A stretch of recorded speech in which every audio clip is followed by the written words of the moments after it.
It all started when I walked into the lounge, and there was my wife. And she asked me how I felt. Overwhelmed, I said, without even batting an eyelid. She looked at me and said, "Time to change your confession." Really? The audacity? Time for me to change my confession? She's my wife. She should at least say, "Oh, darling, I'm so sorry. I really feel for you." At that point, I just turned on my heels and I stormed out of the house into my car and stewed all the way to my next appointment. Well, you can't really blame me because I was born in Libya. Now, according to number 45, would that make me a terrorist? Now, the actual truth is I'm not a terrorist, but when I was growing up, there was acts of terrorism that were applied to me. Every day my father would call me an idiot. And this continued throughout my whole life. Allegedly, at the age of 4 or 5, my mum said I came up to her and said, "Mum, can I have a knife so I can stab Dad in the back and kill him?" I can't tell you if that was a true event or a planted memory. But that was repeated so many times over my years. Guess how that affected my relationship with my father?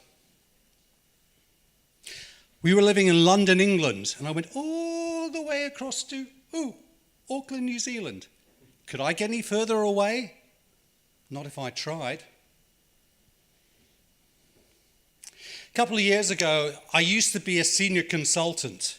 And when I was a senior consultant, I noticed a very interesting recurring occurrence with my clients. I walked in for the first time to meet them, and the first thing they did is they verbally vomited all over me.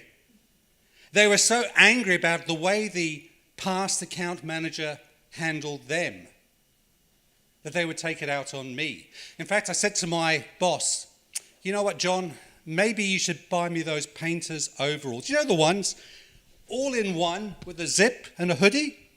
He said, "Why is that?" He said, "When they vomit on me, I can just take it all off, throw it in the rubbish bin, a lot cheaper than taking my suit to the dry cleaners."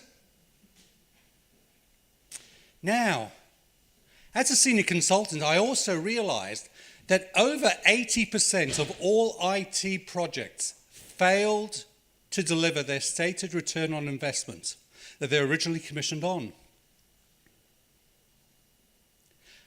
We knew that the item should be working, so I started to think about this. What can we look at? We came with 3 P's. The first P was the product. Was the product good enough? Yes, it was.